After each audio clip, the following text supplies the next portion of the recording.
The FDA recommends 300 grams of carbs a day, 2.4 of sodium, and 65 for fat. But sugar? I have no idea, and that's probably because the industry doesn't want me to.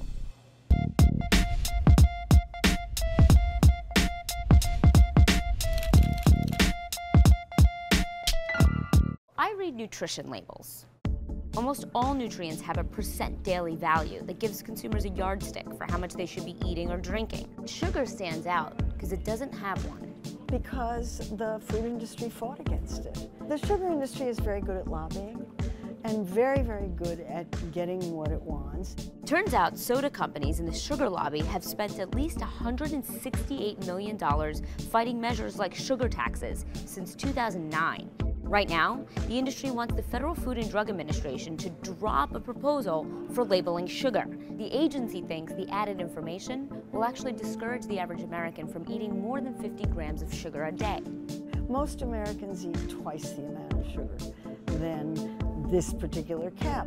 And Americans aren't overdosing on fruit. They're getting high on added sugar. We're not just talking soda and ice cream.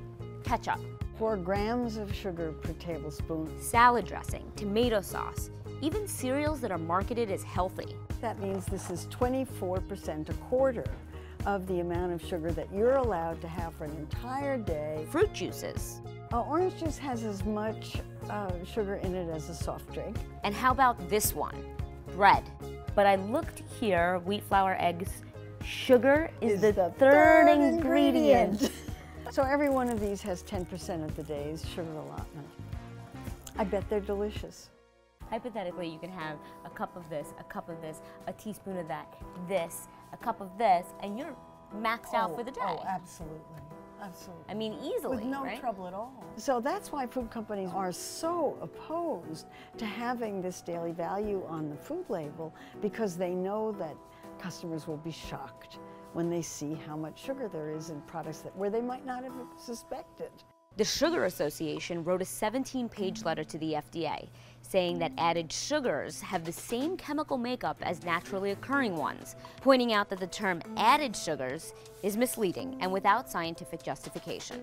So where does all this leave the FDA's new sugar labels? Well, if history is any guide, the industry will press its case hard.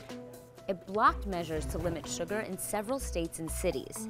The most recent, last year, in San Francisco, where lobbyists for Big Soda spent $9 million to defeat a proposed sugar tax.